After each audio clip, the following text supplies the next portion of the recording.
Welcome to this explainer. Okay, today we're going to completely flip the script on how you understand silence. I know, a lot of us feel like staying quiet is, well, kind of like a failure to contribute, right? Maybe a lack of knowledge or even a sign of weakness, but we are dismantling that idea today.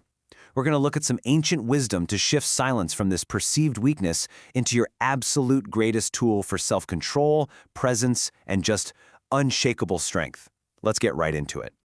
So, have you ever noticed a really fascinating, honestly, almost undeniable paradox about the way people communicate in our super noisy modern world? Think about the rooms you've been in recently, the meetings, the social gatherings.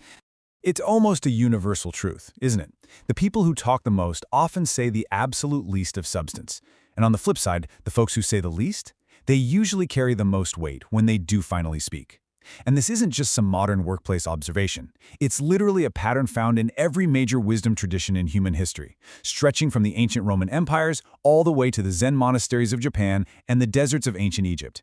The strongest people are often the quietest. But here's the kicker. It's not because they don't have anything to say. They just understand something fundamental that most of us completely miss. Section 1. Silence as self-control, or what we can call the Stoic shield. You've probably heard this famous line from the Stoic philosopher Epictetus. We have 2 ears and 1 mouth so that we can listen twice as much as we speak. Now, a lot of people hear that and think, oh, it's just a quaint rule about dinner party etiquette, letting your friends finish their sentences. But Epictetus wasn't just talking about being polite. He meant something way deeper. He believed that the person who speaks before they think, the person who has this compulsive itch to fill every single awkward silence or react immediately to a slight, well, that person is entirely out of control. And if you aren't in control of your own reactions, you just can't be trusted with real power. To the Stoics, silence was the ultimate flex, the ultimate expression of strength. Now, what's really wild about this next quote is the context. Roman Emperor Marcus Aurelius wrote these words privately in his journal. He wasn't trying to be a cynic or coin a catchy proverb. He was literally the most powerful man in the world, writing this after spending his entire life watching other leaders just utterly destroy their own credibility. He watched his advisors reveal their complete ignorance by eagerly filling a room with useless noise. He realized that words are basically currency, and when you carelessly spend your power through quick, angry, or just unnecessary words, you lose your advantage. So the person choosing silence, they aren't withholding information. They're actually protecting their clarity. Moving on to Section 2, the art of the pause and finding meaning in space. While the Romans saw silence as a shield, Eastern traditions actually view it as the creator of meaning. Over in Japanese philosophy, there's this beautiful concept called ma. It represents negative space, the pause, or the power of what is not there. Think about music for a second. Without the silence between the notes, well, you just have noise, right? The silence is actually what gives the music its rhythm, its emotion, its power, and it's exactly the same in conversation. Japanese culture treats this pause as a fullness. It's that moment of genuine consideration before a word is released. When someone masters this pause, they speak rarely, but when they do, every single person in the room listens because they know those words have been seriously weighed and considered. And this ties right in with Lao Tzu's observation. Those who know do not speak. Those who speak do not know. Now, obviously, this isn't some strict rule saying you can literally never talk. It's more of an observation about human nature. Lao Tzu realized that when someone genuinely understands something deep down in their bones, like truly knows it, not just conceptually, they rarely feel the desperate need to announce it loudly to everyone else. I mean, just think of the constant noise we see every day, especially online. The explaining, the defending, the performing. Honestly, it's usually the sound of someone who is actually trying to convince themselves. Contrast that with deep knowing. Deep knowing is quiet, it doesn't need validation, it doesn't need agreement, it simply is. True knowing, as it turns out, just doesn't need a megaphone. Let's pivot slightly to Section 3, disarming conflict with silence, the ultimate defense. So how do you actually use silence as a shield when someone says something cruel, something specifically designed to get a reaction out of you? Well, here is a highly actionable Stoic practice for handling that kind of emotional provocation. Step 1, wait 1 breath. Step 2, find stillness. Step 3, consciously choose your response. Now, you aren't suppressing your feelings here. You're pausing to reclaim your absolute power over the situation. When someone attacks you, the automatic human instinct is to attack back, right? Defend yourself, get the last word.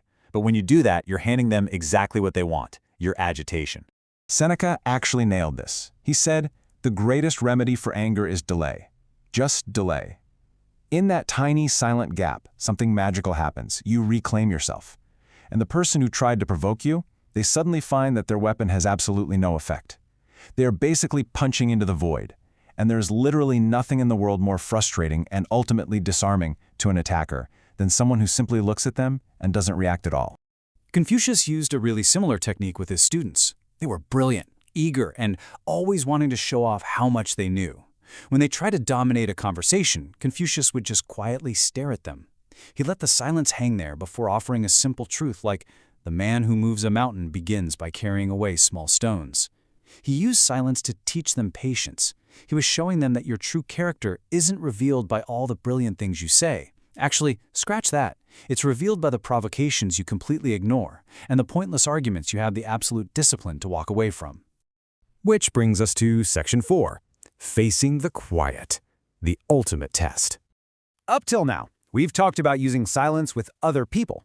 But now we face the most terrifying aspect, stripping away external noise to face who you truly are. Back in the 4th century, these monks known as the Desert Fathers retreated into the harsh Egyptian desert. Whenever a new student arrived, they gave them one single piece of advice. Go to your cell, and your cell will teach you everything.